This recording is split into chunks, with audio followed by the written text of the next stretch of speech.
let's talk about giving killer product demos. I've been in many software demos and product demos in my career, and frankly, I'm always underwhelmed by the quality of those demos from salespeople, from founders, who's ever actually presenting that to the prospect. And today we're going to talk about some of the key issues that I repeatedly see in these demos, and we'll talk about a framework that will allow you, as somebody who's a founder or a salesperson that's presenting your product to potential customers, how you can, knock it out of the park and essentially increase your close rates and increase your success on deals by just giving really great product demos. So as a founder, I'm sure you've been doing product demos in the past, and a lot of times you probably leave that presentation feeling like it went really well. You did a lot of the talking, you presented everything you planned to present, but at the end, the outcome of moving that deal forward in your pipeline doesn't necessarily pan out. Essentially, you're probably getting a little bit tired of feeling that your demo was a waste of time. You're putting in the work, showcasing your product.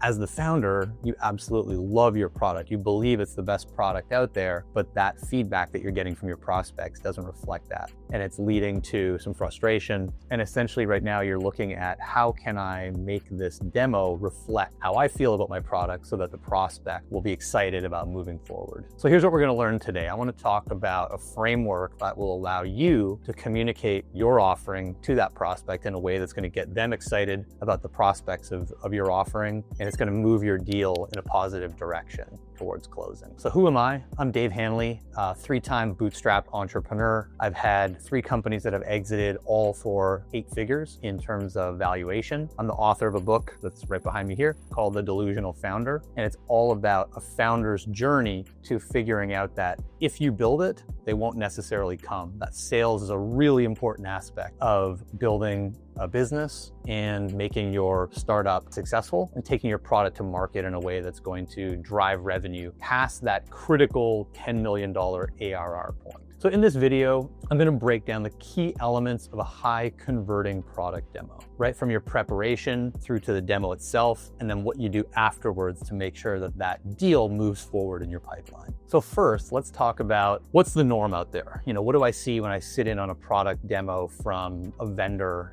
that's, showcasing their product, whether it's a startup all the way to a very large organization. The 3 common mistakes that I see are, number 1, what I call feature dumping. So essentially the salesperson's in there, they're going through feature by feature by feature, and essentially the prospect's head is spinning because they've never seen this product before.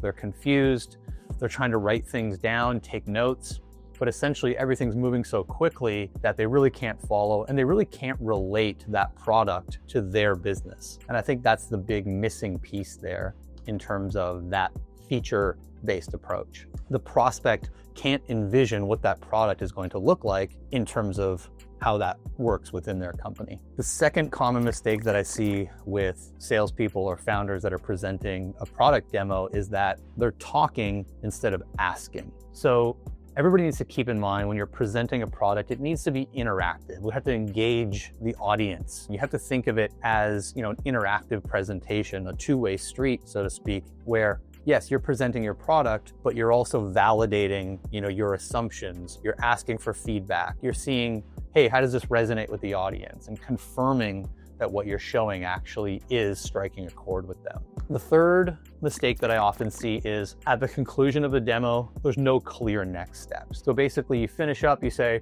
that's all I had to present for today. And what do you think? And everybody's kind of left there thinking, well, what happens next? So those are the 3 common mistakes that I often see, among others. But today we're going to look at a framework that's going to allow you to absolutely knock these demos out of the park that you're going to do in the future with your prospects. I firmly believe that a great demo can win a deal over a competitor that may have a comparable or sometimes even better product. In my career, I've had 3 businesses, and in every single scenario, we had a good product, we had a good enough product. Was our product always better than the competition? I can say no. It wasn't always the best product on the market, but the way that we went about selling it and presenting it set us head and shoulders above the competition in many, many cases. And hopefully today you can learn to do the same.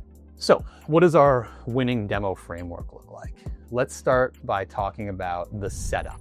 So what do you need to do before you actually go into the demo? You definitely don't want to show up with a standard, canned demonstration that you're going to show the prospect. You need to do some preparation up front to figure out what aspects of your presentation are going to resonate, which ones won't, what are some of the hot button issues with your prospect, so that you can basically tailor your presentation so that it has the largest effect on the audience. So first in the setup, we're going to talk to the prospect. I generally like to set up a quick call, 15, 20 minutes, 30 minutes, depending on the complexity of your solution, to talk through the pain points.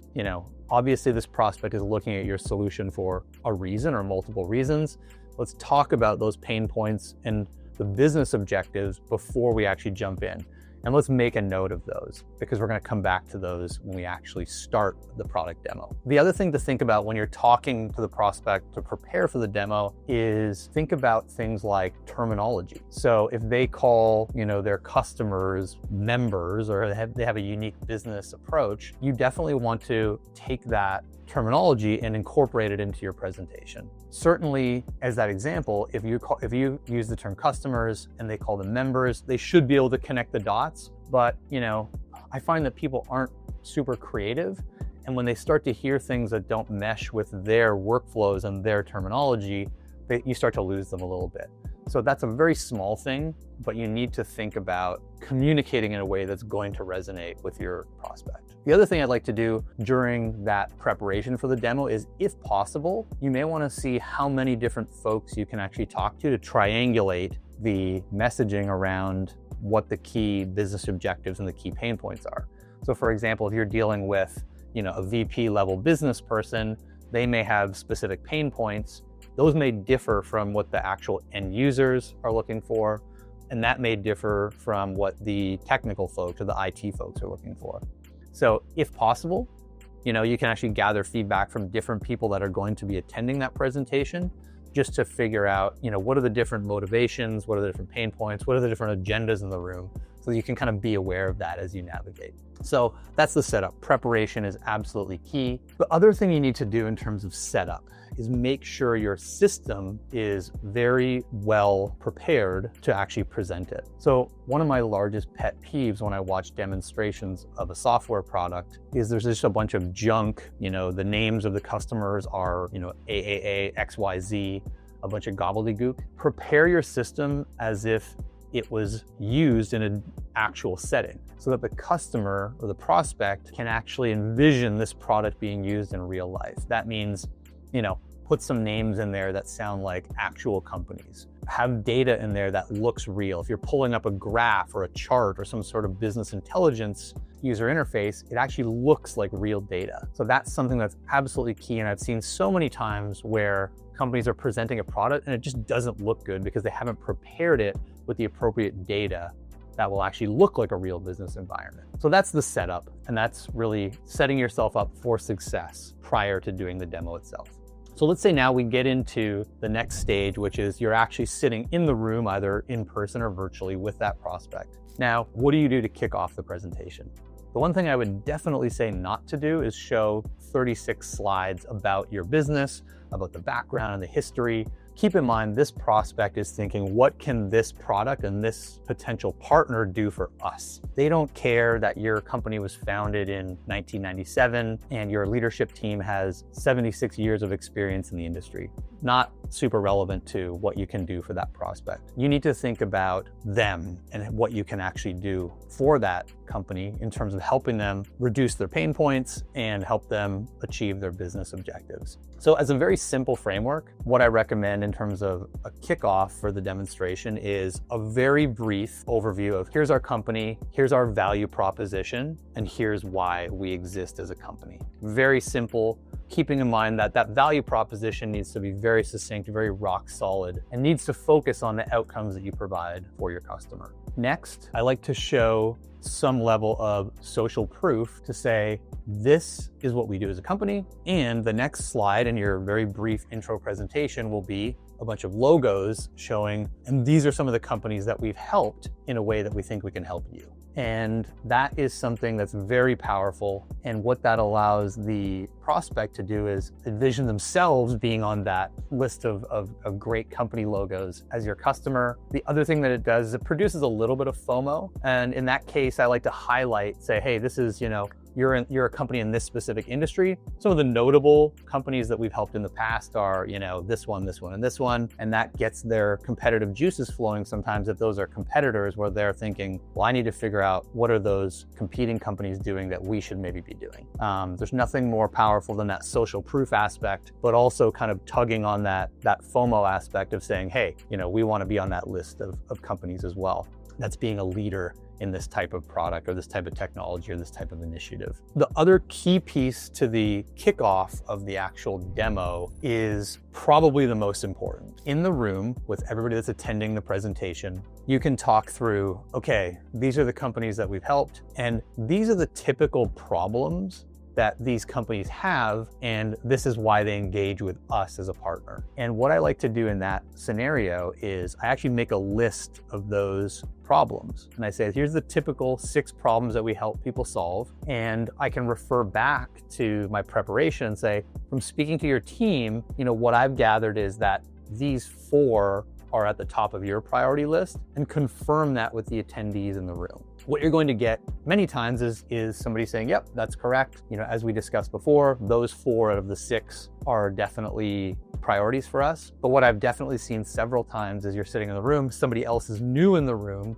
maybe an end user or some other stakeholder, and say, you know what, actually that number 6 problem is something that's on my list as well. And so you're allowing another opportunity there to get some feedback in terms of what's important, what do I need to really focus on today in the demo. And what I'll do at that point is I'll either on a whiteboard or on a slide in my presentation, if it's a Zoom or virtual meeting, is I'll kind of highlight those. And what we're going to do at the end of the demo is come back to that. And that's going to be something we'll talk about in a minute here. So now that you've set up the demonstration, you're essentially ready to dive into the product. Again, I really want to discourage against feature dumping, going through everything as fast as you can in the product, because that is not going to engage the audience. The other thing that's really unhelpful is when somebody simply goes through the product really quickly without confirming from the audience that they're following and that they don't have any questions. So that's something as a presenter that you need to be really aware of, is that you need to keep the audience engaged, make sure they're on the same page. One of the things that I always encourage salespeople to do is really map out for your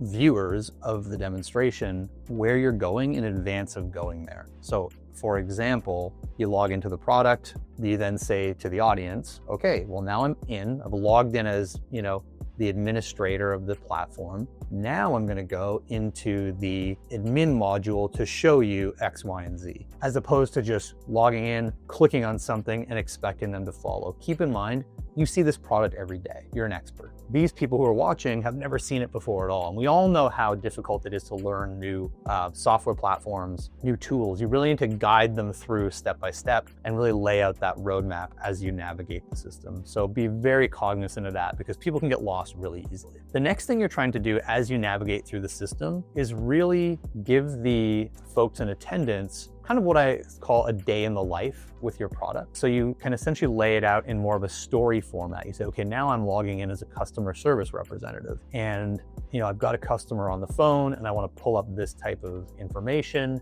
And you can really map them through and walk them through a day in the life with your product, because what you want them to do is start envisioning this solution operating in their own business. And as you go through that, you want to use really engaging terminology like, hey, Susie, does this kind of mesh with the way that you do business today? Hey, Joe, does that make sense in terms of what the product could do for you in this area? And so what that's going to do for you is it's going to get people agreeing, confirming, your assumptions. But even more importantly, as you go through, you may ask Joe, and Joe says, you know what, Dave, I don't really get it. Can you review that again? Keep in mind, a lot of times in these demonstrations, or really in any, meetings in a corporate environment, people don't really want to look stupid. So they're not going to put up their hand necessarily and say, hey, I don't follow. Can you go back and talk through that again? Because I don't get it. We really need to elicit that feedback from people. Say, hey, Joe, does that make sense? No? Okay, no problem. That can sometimes be a bit confusing. Let me go back and recap that. So It's really important to go through the presentation in an engaging way, talking through the audience, confirming your beliefs, confirming your assumptions, and just being really thoughtful about that. Also, we want to go at a pace that allows people to follow through the system and really take some notes and really, again, envision the product in their day-to-day workflow. Let's talk about now, you've gone through the product, we're at the end of the demonstration. What do we do to kind of close things off? How do we close the book on the demonstration? Let's think about that list that we created at the beginning of the demo in the setup phase, and let's go back and reference that list. So we're going to talk to the people in the room and say, look, we've gone through the demo. Sounds like we probably haven't shown every little deep dark corner of our product, but I think we've given you a good overview in terms of what's there. Maybe refresh them on, hey, we didn't get to cover these specific modules. We can do that at another time, just in case that was something that's really important to them. They might say, oh, you know what? We didn't talk about reporting or business intelligence. Can we do a brief overview of that if we have the time? If they're all good with what they saw, I like to go back to that list and say, okay, as we talked about at the beginning of the demo, here's the 5 key things that you were looking to come out of this demo with. Let's go through them one by one. Number 1, everybody in the room, are we all in agreement that we covered that in the presentation? Okay, great, check. Number 2, number 3, number 4, hey, are we in agreement that we talked about that? I'm not sure. I kind of didn't follow that, right? So what we can do at that point is say, no problem. Let me jump back into the software and let me just show you that module one more time, just so that we can come back and kind of check that off our list. What we don't want to do is leave that room and people are kind of thinking, I didn't really see that functionality, or I'm not quite clear that that meets our business needs. So that's something that's really, really important to go back, confirm those problems that we solve have actually been demonstrated and that everybody's in agreement there. The last thing in terms of closing off the demonstration is getting agreement on what's next. What are our next steps here? Now, keep in mind, you have 2 things in play when you're dealing with a potential prospect. Number 1, you've got your sales process, which is step by step. If that's something that you don't have in place, I'll be talking about that in future videos. Number 2, you're dealing with that prospect's buying process or the buyer's journey, so to speak. And in some cases, you're going to ask the prospect, hey, what's next? And they'll have a very well mapped out process in terms of how they actually buy or how they procure products like yours. And they'll be able to tell you, hey, now that we've done the demo, we can do this. And that's really important to know that this is how they go about actually buying solutions like yours. But in many cases, what I've seen is that they may not have that fully mapped out buying process, or they may just not know what it is. So in many cases, I've asked prospects, hey, you're really interested in our product, what's next? And they really don't have an answer. And so what I like to have ready is, well, we've gone through the demo, here's how this normally works when we're working with companies like you, and get confirmation that that works for them. And that might be, depending on your process, that might be a technical review, it might be a security review, it might be building out a return on investment analysis. So in that room, I really like to get agreement in terms of what that next step is going to be, whether it's to follow their buying process or your selling process. And the key there is that those 2 need to work hand in hand to really get this deal over the finish line. So that's really key to establish those next steps in the room and get agreement from everybody in attendance. All right, so let's recap. How do we execute on killer demos that actually move your deals forward? Number 1, we're going to set it up properly, do our preparation. Number 2, we're going to focus on the outcomes and the objectives and the pain points of the prospect and not necessarily focus on our product. Number 3, we're going to make that demo very interactive so that we're engaging with the prospects. We're talking them through everything. We're getting agreement throughout the workflow. And number 4, we're going to close and we're going to recap the objectives and we're going to agree on next steps. One last thing, as I mentioned before, when you get to the end of your demonstration, always, unless you somehow spent a full day or multiple hours doing a demo, always recap for them that this wasn't meant to be an all-encompassing demonstration of every single feature that we have. There's things that we didn't get to, just in case maybe your competitor showed something that you didn't show. Make it clear to the prospect that we walked through a good portion of the functionality today, showing them what a day in the life with your product could look like. But if there's any questions or any features that you didn't show, make yourself available after the demonstration, whether it's, in person, whether it's via email, so that you can always circle back with somebody that didn't get to see a function that they were looking to see, and you can take that offline. So I really believe that by following this demonstration process, your close rates are going to go through the roof and you're going to stand out from the competition. One of my sales mentors, Mark Cox, always says, how you sell is just as important as what you sell. And sometimes I'd even argue that how you sell is more important than what you sell. So by doing great demos, you can really stand out from the competition, and frankly, you can win deals simply by being really, really great at doing these product demos. If you want more strategies like this, grab a copy of my book, The Delusional Founder, or follow me for more information on scaling your B2B tech business.